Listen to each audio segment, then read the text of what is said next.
I tell myself every night that I'm selfish. The house is quiet now. Too quiet without my kids. And honestly, my ex-husband has every right to hate me. My family's fractured, and I haven't stopped hating myself since it all happened. It was 2015. I was 39. That's when I did the thing I can never take back. We'd been married for 20 years, high school sweethearts. We were each other's firsts and onlys. He used to tell me I was beautiful every single day. He craved closeness, always made time for me, helped around the house, treated me like his partner, not some princess, but as his equal. My family loved him. He even supported my brother through some really rough patches. He was the guy everyone could count on. He was a good man. We had 4 kids, 2 strong boys, 18 and 16, and twin girls, 13. I gained weight over the years and felt self-conscious, but he never stopped reminding me how beautiful I was. We barely argued. When we did, it was usually about intimacy. He wanted more of it, and I just didn't. I was rarely in the mood. Maybe it was early menopause. That's what I told myself. We'd be intimate 2 or 3 times a month at most, and that was almost always initiated by him. He never pressured, but he wanted more. I couldn't give it. Then came my 39th birthday. I'd been doing yoga, Pilates, going to the gym. After a year of hard work, I dropped from 180 to 135 pounds. For someone who'd always been a little heavy, it felt amazing. My ex had been working out too. He went from 260 to 225, starting to reshape his body. But even with his growing affection and all the effort he was putting in, I still wasn't connecting with him. We tried everything, date nights, dancing, long walks, but nothing worked. He'd still look at me with those eyes like I was the most desirable woman in the world. Any woman would kill for that kind of attention. And yet, mentally, I just wasn't there. Then came the new manager at work. He was a few years younger, sharp, and charming. Just days after my birthday, he started showing interest. I brushed it off at first. Showed him my ring. But casual chat turned into subtle flirting, and then not so subtle. 2 months in, I found myself thinking about him when I shouldn't have been. It was emotional cheating. I can see that now. At the time, I just felt high. Wanted. Desired in a way I hadn't felt in years. My husband started to sense something. One night, he leaned in to kiss me and I winced. Not at him. I was just thinking about someone else, and the whole thing made me feel sick inside. That moment turned into an ugly fight.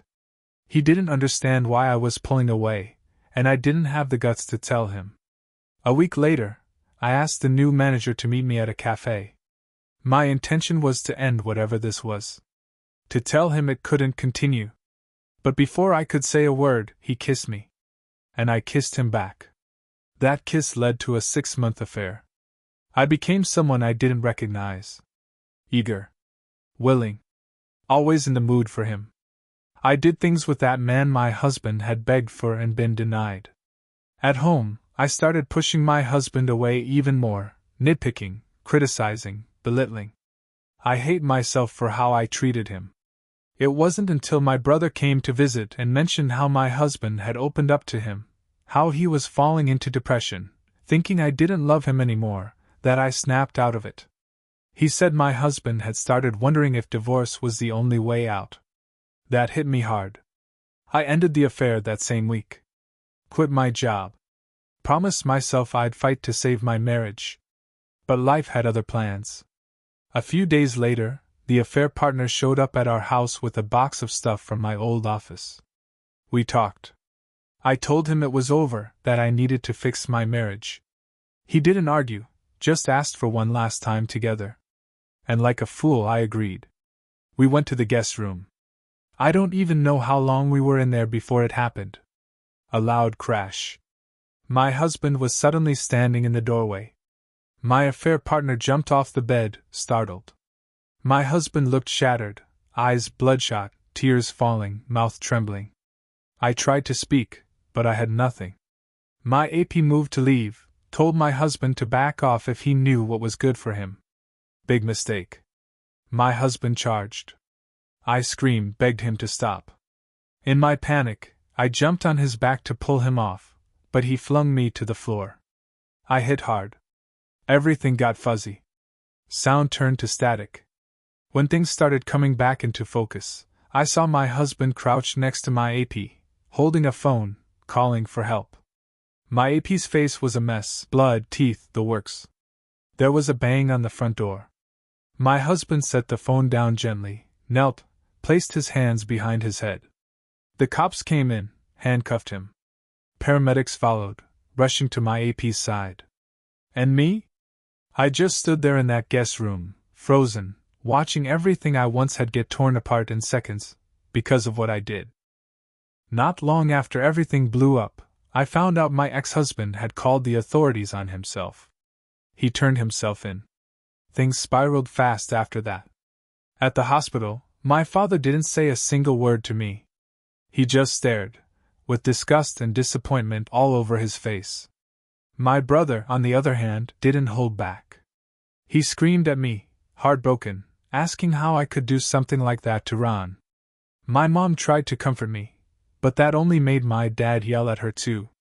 Ron's family? They were livid. His sisters threatened me, and his parents looked like they wanted to put me 6 feet under right then and there. I went to my kids, tried to explain, tried to say something, but they refused to even look at me.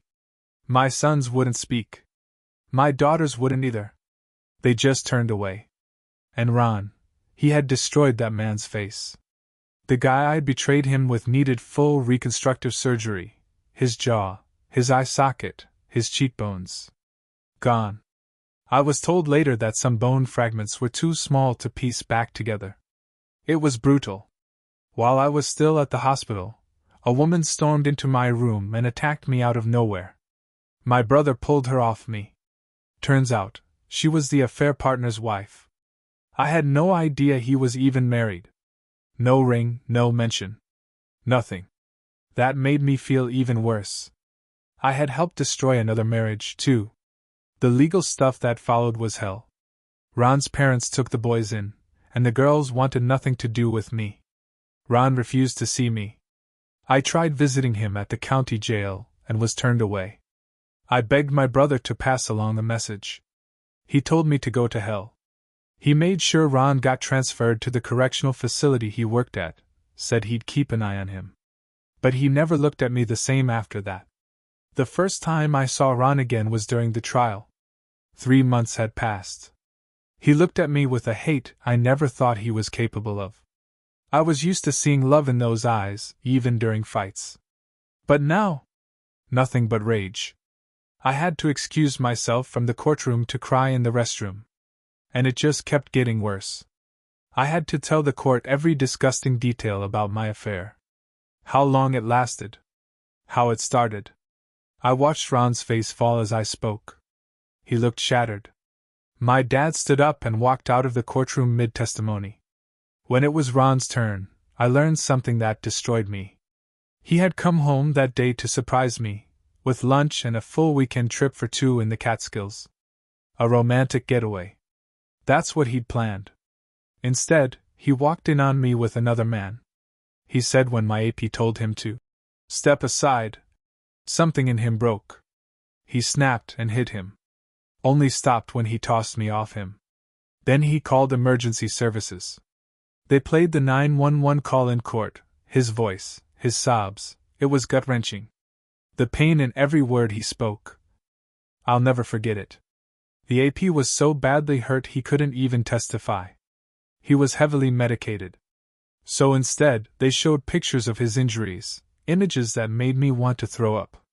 Ron got charged with 3rd-degree felony assault. 7 years. My sons protested the sentence, yelling in the courtroom. My daughters wailed. His entire family cried out. That sound still haunts me. Those first 3 months were hell. Then came the civil suit. My AP's soon-to-be ex-wife sued me for alienation of affection. Ron filed for divorce. My oldest son moved out. The younger one became withdrawn. My twins turned rebellious overnight.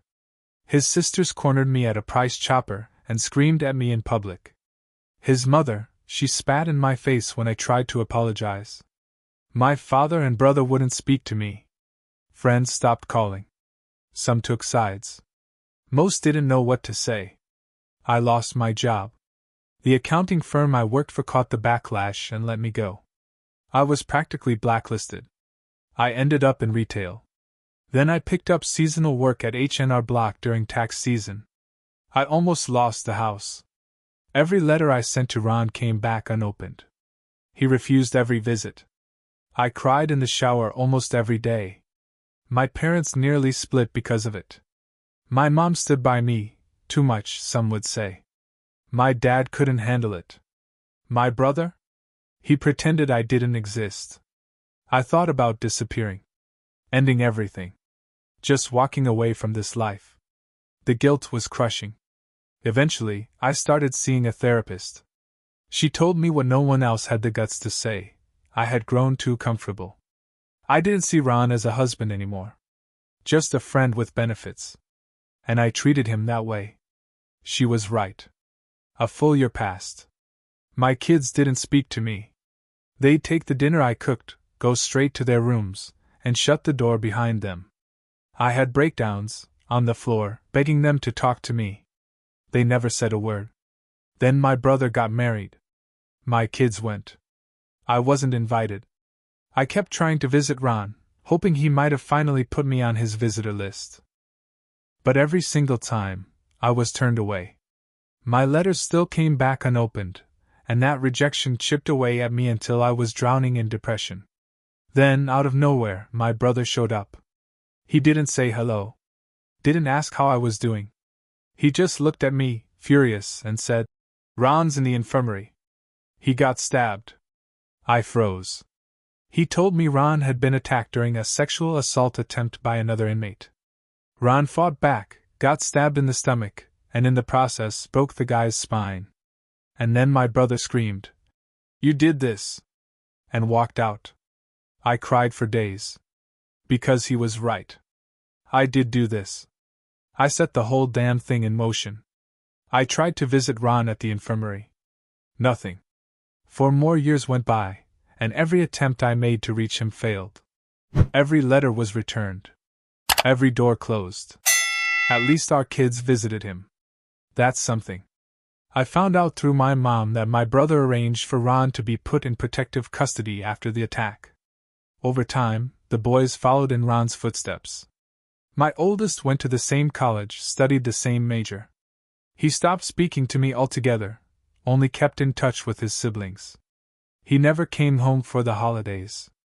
Just went to his grandparents' house.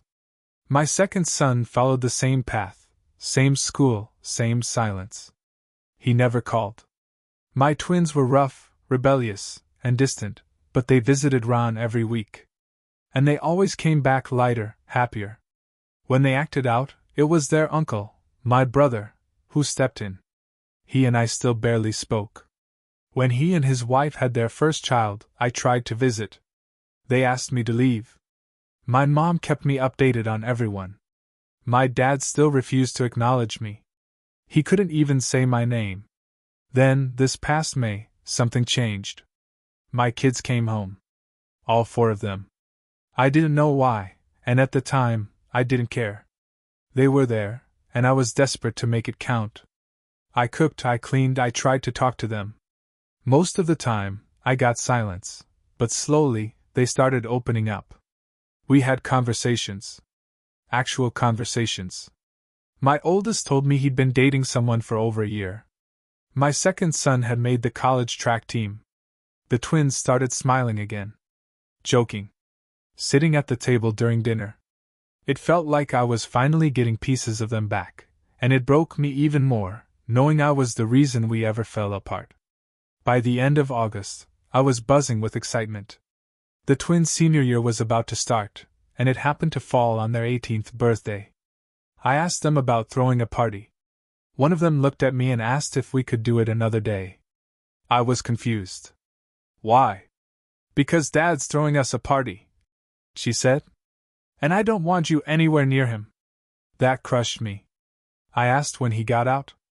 April, she replied. He got out at the end of April. Good behavior. It felt like the air had been sucked out of the room. All those months I thought they were spending more time at home because we were finally healing. But it wasn't that. It was because Ron was back. Their dad was back. And they were happy. It had nothing to do with me. I asked where he was staying. They said he was living with my brother. I tried to call. No answer. I drove over with all the letters he'd returned over the years, clutched tight in my hands. I caught a glimpse of him through the cracked door. I called his name. My brother told me to leave. As I turned to go, I heard a voice. His voice. I spun around and saw Ron walking toward me. I broke. I hugged him, sobbing uncontrollably. He didn't hug back. He didn't say a word, just handed me the letters. You forgot this, he said, cold and detached. I begged him to talk to me. Just talk. He turned his back and walked into the house. My children were standing at the door, watching. No warmth in their eyes. No sympathy. That's when I realized they were just tolerating me. I wasn't truly part of their lives. Not anymore. Still, I keep trying. I still want to fix things. I want to tell Ron how selfish I was. How sorry I am. How much I miss him. I want to apologize for destroying everything we had. I just want to hear his voice again. To have him beside me. To see him look at me the way he used to. I want my kids to see us together, as a family. I want us to feel whole again. But I know I don't deserve it. Even if, by some miracle, Ron forgave me, it would never be the same. I was selfish. I wrecked everything. And I'd give anything to undo it. Once I found enough details to confirm that viral post was about my family, I was livid. I called my mom. And just hearing her voice, how emotional she got, sparked an argument almost immediately. I couldn't hold back. I visited my dad and ended up confessing that I'd read the post. That didn't go much better. To his credit, my dad didn't blow up on me. He's a good man, always has been. He just scolded me for disrespecting my mom. Told me, even if you can't love her right now, you should still show her some respect. But it's hard. Real hard. Respecting someone like her after everything she did? That's a tall order. My dad's been through so much. He used to remind us how lucky we were growing up in a quiet neighborhood, how in his day, chasing good grades or wanting to go to college got you jumped. He grew up in the South Bronx, where just being smart made you a target. He lost his dad to cancer when he was just 15. After that, he had to grow up fast, take care of his 2 sisters. No life insurance, no safety net. He worked after school just to help with groceries and rent. When his mom eventually remarried a kind man, they moved upstate for a better life. My uncle once told me a story about Dad in the 90s, how he wore baggy jeans and a Puerto Rican flag shirt and got clowned for it. But instead of walking away, my dad stood his ground. Earned their respect by helping one of those guys when he got hurt, shared a 40 with them, and turned enemies into friends. That's how he met Mom. Those guys introduced him to her. They ended up going to the same college, got married freshman year. Growing up, my parents were always affectionate. Holding hands, kissing in the kitchen, dancing in the living room. Even during my senior year, when things were falling apart, Dad acted like a guy still head over heels for his wife. But he never put her on a pedestal. He taught me early on, women won't respect a man who worships them like a goddess. Treat her like your best friend. Like your partner. Like an equal, he'd say. He got that from his own father and stepdad. It stuck with me. My dad's a big guy, 5 feet 11 inches, 260 pounds, but full of life. Always joking, always doing something thoughtful. Singing love songs, buying flowers just because, leaving notes, for no reason. He made Mom feel beautiful every day. That's the kind of man he was. He never gave up on people either. Not even my uncle, who everyone else said was a lost cause. Grandpa used to say Dad knocked the stupid out of him and made him into the man he was meant to be. That always cracked me up. Dad showed me what it meant to be a man, a friend, and a husband. And Mom? Before the affair, she loved him. She really did. He was her rock. They had what I thought was the perfect marriage. But she destroyed it. I still remember those months when everything started going downhill. She talked down to him constantly. He'd push back, but never raised his hand. He always kept his cool, even though he could go from zero to assertive real quick when he needed to. Grandma said he got that from his own dad. Kind, respectful, helpful, but if someone came at him, he wasn't afraid to defend himself. He tried everything with Mom. Flowers, dinners, date nights, dancing. But it was like she wasn't even there. We all noticed it. Especially my little sisters. They saw how he'd smile and act like everything was fine. He told us not to worry.